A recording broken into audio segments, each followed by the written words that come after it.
Welcome back, everybody. My name is Gerry McCambridge. Welcome to Celebrity Podcast, Celebrity Encounters, where we talk to celebrities about meeting celebrities. And today's co-host, as always, is the beautiful Melanie Kramer. Hey, hey. Now, to tell you a little bit about Melanie, for those of you that don't know, she's a model, she's an actress, she's a behind-the-scenes girl.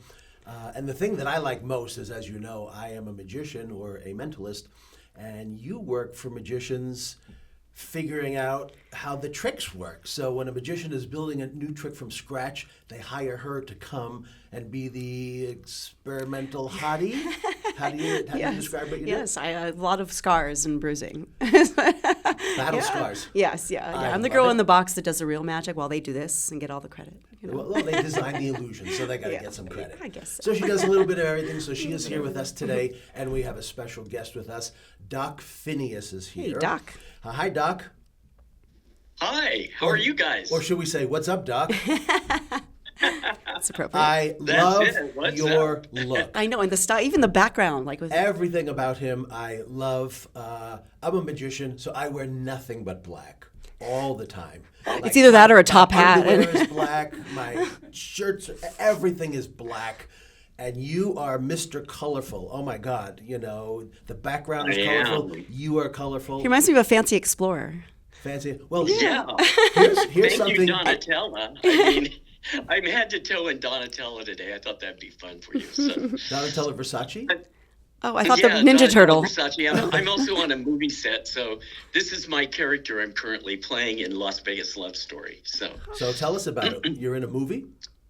Yes, I'm in a movie directed by Oscar-nominated director, really fantastic, Romani Barani, who did White Tiger. And just came out of a scene with Paul Dano, who's fabulous. So we've been filming here on the Las Vegas Strip for about the last 5 days, and it's going to be a very exciting film, I think. So if you weren't filming and we were interviewing you, what would you look like if you weren't in this? I feel like he looks like this all the time. Yes. Is that right? Yeah. Okay. I actually wake up in the morning and I look like this. It's like, you know, Superman, I don't even have to go in the phone booth. I just sleep and wake up and my mustache goes, boing. Yeah. That's the noise that it makes. Boing. Yeah. Do you ever do that, like when you're talking to somebody? No, that's evil. Like you're going to tie him to the train. I got burnt by a guy like that. I want the mortgage payment. I can't afford the mortgage payment. I want the mortgage payment. That's what he is. That's the most evil character you think of, was the people who collect your mortgage.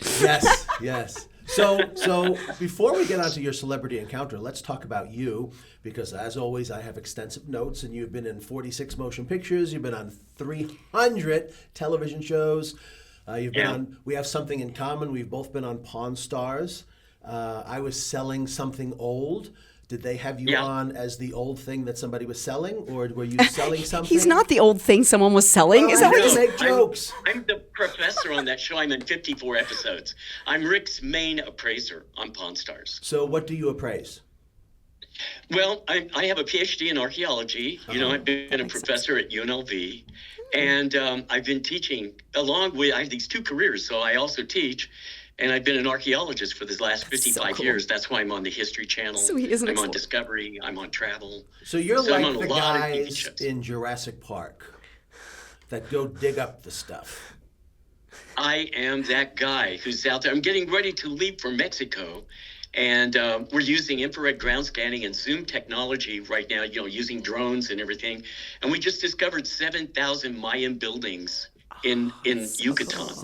How could 7,000 buildings be lost for you to discover them? In the jungle, right? Yeah, I just came from the pyramids of Uxmal, Labna, Edsna, and I'm locking all of these down for Mexican national heritage so that people can't steal stuff, and we actually create museums down there. So I'm the real Indiana Jones. I'm that guy that still goes in, climbing through tombs and stuff, and my students from UNLV are like in these little trailers, like on drones, like air-conditioned trailers. I'm out there with 200 mosquitoes on me. Wow. So I bet you if they took a drone and they went up 638 feet into the air, the drone would still be able to see that ring on your finger.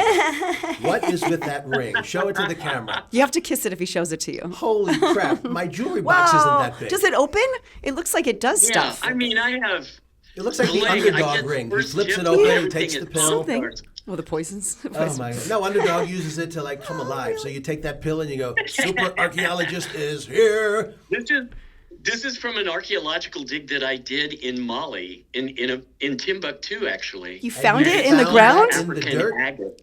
You found that in the dirt? Black African agate. It's. Are you allowed to take that 32 kind of stuff? carats of Wow. African agate. I love it. So before we get on to your celebrity encounter, which actually means something to the two of us, there's one other thing I want to talk to you about. Sure. You are listed in my notes as the father or a grandfather or a great-grandfather or whatever of steampunk. Yeah. Now, I was there are some basically, I things think, that the all of a first sudden one. pop up in my life or in society that you never heard of before, and then you hear about them all over the place. Steampunk's one Like, of them. well, steampunk Yeah. is one of them, like sun-dried tomatoes. I never heard of them my entire life. Now they're in everything. Boom, now they're in everything. And also like balsamic vinaigrette. Well, I never heard of that. It was always vinegar and oil. I'm from an Italian family. Then all of a sudden, now steampunk is one of those things. I never heard of this. Yeah. So what better We coined person? the word 35 years ago. We coined the word steampunk. And it was coined by a friend of mine, K.W. Jeter, who is an amazing author. And he had written the book Morlock Nights, which was like the continuation of the Time Machine. So the guy gets in the time machine, goes back and decides to live with the Morlocks. And so these guys started writing in that genre of like H.G. Wells and like Jules Verne. And so we were actually on Merv Griffin.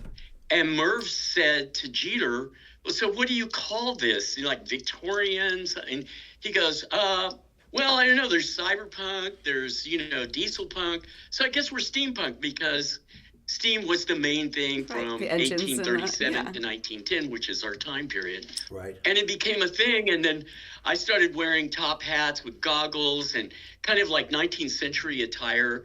And that's my character basically on Pawn Stars. Like in my episodes, you'll always see I'm very dapper, like a 19th century time travel.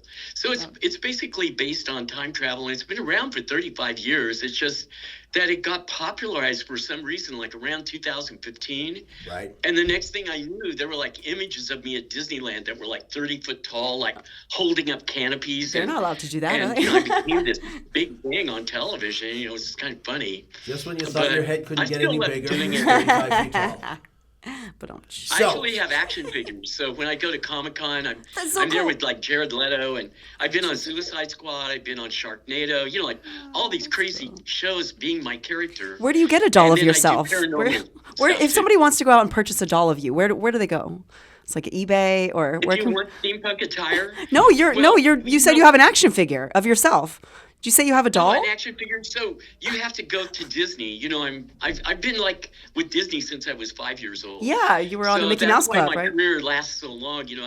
I met Uncle Walt when I was 5 years old, and I appeared like on Mouseketeers. I appeared in Wonderful World of Color. I was on Lassie. Like all of these shows, and as a little kid, working my ass off, basically. And you're ageless. I take it right because that's So, like going let's back to the get to the 50s. celebrity encounter. All right. So here we go. So as a magician or as the mentalist, I grew up watching things like the Magician on TV with Bill Bixby, 1972 and 73. Loved it. One of the things that I loved was a movie called Houdini. And it was the star of the movie was Tony Curtis. Go figure. And you have an encounter with Tony Curtis. Now, I personally think his daughter is hot as shit, Jaimie Lee Curtis. Those legs, huh? True Lies is one of my favorite movies. Get in the But, chopper. ooh, we'll talk about Yeah, her she's father. fabulous. She's a good friend of mine too. But Tony was my best friend, my very best friend. Best friend. So when he married Jill Vandenberg, I actually was his best man at MGM. And Jaimie Lee stood up with Jill. So I was actually his best man at his last wedding. And, we were inseparable. Like, He knows I where he remember can so hook many you up. times he'd turn to me and say, "You're the closest thing to a brother I've ever had." So, we were like that, and we made 3 movies together. I was on his production team, and we were in the process here in Vegas of making more movies when he passed away, and he was 82. So what is But we your were really, really favorite, close friends. favorite encounter with him that you would like to share with So- everybody He says it. watching? might- He has a hysterical one. He I said. think you guys might like hearing it. I've never really told this publicly before. Ooh, But how you I get met the dirt. Tony Exclusive. was really out there. So I get this invitation. You may have heard of Marvin Davis. You know, he's a big producer in Hollywood, and he would throw these amazing parties, and it would be all celebrities and fabulous house in Beverly Hills. And you kind of walk down this staircase, and they present you, you know, to all of these famous people. So he sent me an invitation to his birthday party, and he said, dress to make me jealous. And I thought, ooh, Marvin has sent that to the wrong man. I like that. Because I can turn that puppy out, you know. So I decided, because I owned a store, a really cool men's store, like in West Hollywood. So I had people sewing for me, and I was coming up with designs, and all these Axl Rose. I'm making clothes for Cher and Drew Hill and Whitney and all these people back in the day. And so, you know, I make this suit that is made out of clear plastic. Okay. Totally clear plastic, like a 3-piece suit. So I've got a sports jacket, I've got a sweaty. vest and pants, and then I wore a pair of Speedos. I don't want to visualize this. Go on to the next part of the story. It's burned into your memory forever now. This is going to Too live late. rent-free in my head now. Thank you, Doc. Completely see-through clothes. And I work out, you know, so I've got the abs, everything, you know, like, so I go to this party, and he's at the front door. Marvin goes, okay, Doc, you win the prize. This is just bullshit. You have totally made me jealous. First of all, that body, but clear plastic and Speedos, like, you're like the new Superman. So he goes, just go in there and just fuck with everybody. So I go down the staircase, and they go, Doc, Phineas. And I come down the stairs, and here I'm in clear plastic with these Speedos, and I look at the crowd, and every single guy, here's like Milton Berle, Tony Curtis, Jack Lemmon, you know, like all of these very famous people, Tony Randall, and they're all in black tie. Oh, it was a joke on you? Oops. Totally a joke on me, like. And then you were friends Here forever. I'm in clear plastic and Speedos. So I thought, oh, damn, this is either going to be a disaster for me socially, or I'm going to work this room. So I just took the staircase, you know, like I was at the Met Ball, you know, I just came right down, clear plastic, just worked it, did a complete Dior turn. And everybody was stupefied. Nobody said a word. It was just silence. And Tony Curtis comes running to me, and he goes, oh, my God, you own this room. You're my new best friend. And that's how we met. Wow. Oh, my God. So there was no secrets between you and him from this day one. Well, he saw it all. Everything he made to say. You From didn't show up day at his one, pool 2 weeks later, and he goes, When he made the movie The Incredible Adventures of the Reptile Man, which was towards the end of his life, he made this movie about this superhero who was just dying on the vine. Like, nobody liked him anymore, and he couldn't get a job. The only job he could get was appearing in some, you know, mall and signing autographs. So he said, Doc, I need you. I'm 80. And I'm making this movie where I have to wear spandex. I'm a superhero. And you're the only person I think could carry this off with me. So I made this wild reptile man costume for him in spandex with the really wild, very funny, very hysterical wings and everything, this headdress. And then, you know, he signed me to the picture through Warner Brothers. And then I basically designed 144 costumes for that movie. And I also acted in the movie playing his best friend in a mental institution, right? wow, you felt it. Was that fitting for your relationship together? It was hysterical. You know, I'm walking around basically, you know, seeing illusionary butterflies. You know, it was just a really funny, dark comedy. And at the end of the movie, he basically throws himself off the first interstate building, which is the tallest building in Los Angeles. You know, it was just, the whole thing was so funny. And we were acting with Ari Gross from Ellen. He was playing his sidekick, which was called Tadpole. But I mean, the movie was very funny from Shoreline Pictures. And, you know, I just think of the things that Tony and I did over the years. You know, we acted with a lot of other very famous people. I went to all his parties. He would sit in my house in Vegas and just cause all kinds of trouble. So how old how old is Jamie Lee Curtis when you met her? How old is she now? You want to hook him? Wow. You want him to hook you up? Never asked her age. Well, did you But know her since she was hot. like 10 years old? Did you know her when she was a teenager or already in her 20s? Or Jamie Lee and Tony didn't always get along. Oh. So, you know, there was a little bit of friction between father and daughter, probably because, you know, when you're in a marriage that ends in divorce, her mother was Janet Leigh, you know, from Psycho. And so when they got divorced, I think the kids kind of felt a little abandonment, and Tony had 5 wives. So, they always didn't get along. But I met her actually during the time of True Lies, when she did True Lies. Oh, I love that movie. Absolutely love that scene where she dances in the bedroom. She's gorgeous, and she's a really cool person. I love her personal sort of sense of who she is, and she and I sat together at Tony's funeral, and held hands, and she's just so. I mean, even at his funeral, she turned to me and she said, "This is so unreal to me. I feel like Jill's going to push a button and he's going to pop out of the coffin and say, 'Hi, everybody, how you doing?'" Was he like a practical joke, or what was Tony like? Sounds like it. Yeah, always a practical joke. He was hysterical. Enough to fake his own funeral. And on the set, we made 3 movies, so he didn't always know his lines. Like, I just made a movie with Al Pacino, right? It was called Easy's Waltz, Al Pacino and Vince Vaughn. And the whole time, Pacino's running lines with me, and he's like, "Doc, when you get to be up there in your years, do you have trouble remembering your lines?" I was like, "Is the Pope Catholic?" Yes. It's very hard to stuff all your lines in your head when you get to be a certain age. So I would run lines. Tony, on the other hand, when he wasn't on the set, he would take a nap. And he said, this is the greatest thing I want to teach you, Doc, is take a nap between your scenes. And then when you do a scene, you always look fresh. And then he didn't know his lines. He'd just go out there and start ad-libbing. And the stuff coming out of his mouth was so much funnier. The line producer would be going, where's he going with this? And he's coming up with stuff that we would just all fall apart laughing. And the director would say, "Print." Wow, that's awesome.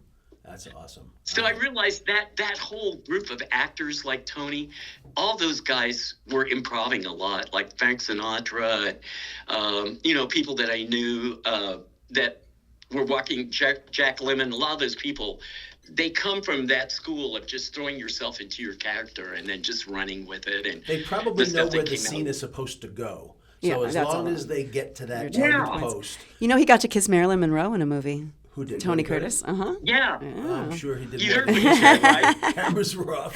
I mean, I was with Howard Stern and in a cabin with Tony, and he said, "Tony Curtis, the man that kissed Marilyn Monroe." And Tony said, "Well, I did more than that."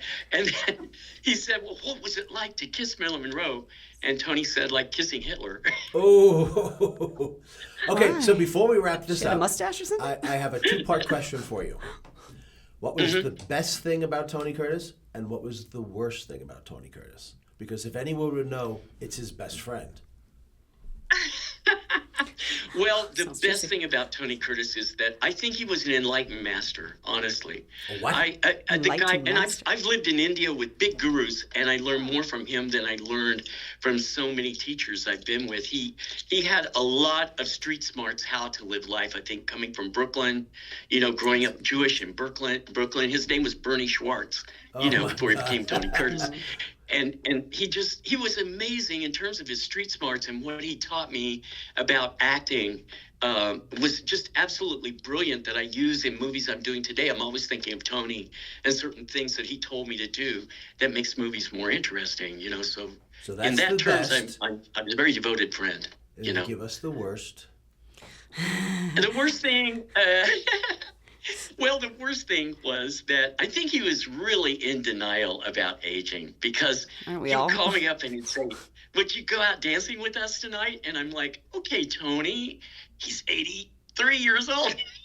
But why couldn't he dance at 83? Why would that stop him? Yeah, you have parties that start at 9:45 p.m. He was a wild party guy, so he wanted to go out and party and dance and stay out till 4 a.m. And he was still doing this in his 80s. But that's honestly. not a bad thing. That's not a worse thing. I want it's not a bad thing. But we're all in denial of our age. Everyone. So you're the excavator. You're the archaeologist. I'm the one digging in the dirt now. Give me dirt on Tony Curtis.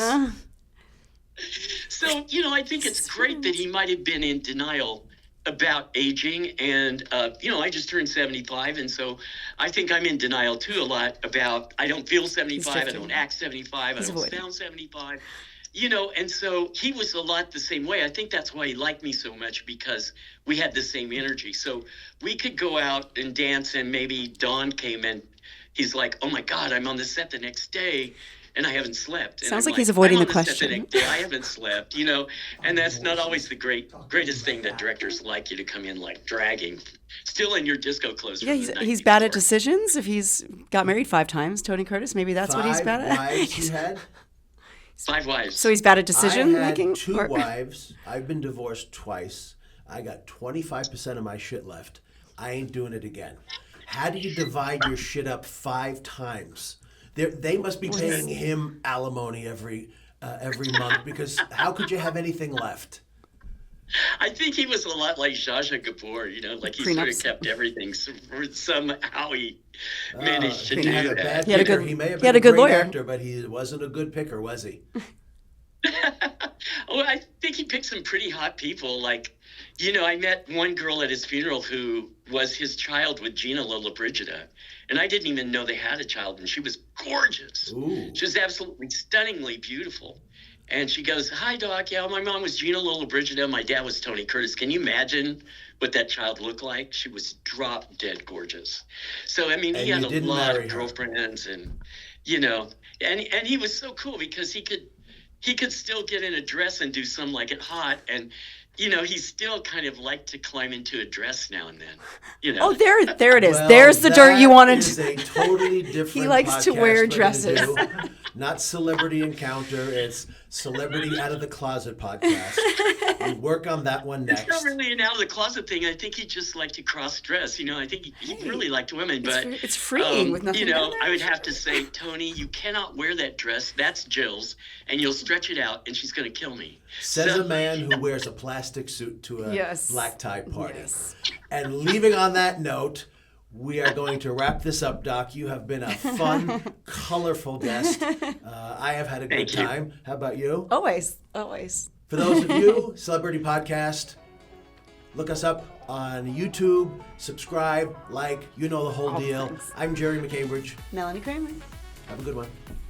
Thanks for tuning in today, and if you enjoyed our show, please subscribe, rate, and review our podcast on all your favorite platforms. We'll see you next week with the next episode of Celebrity Encounter Podcast.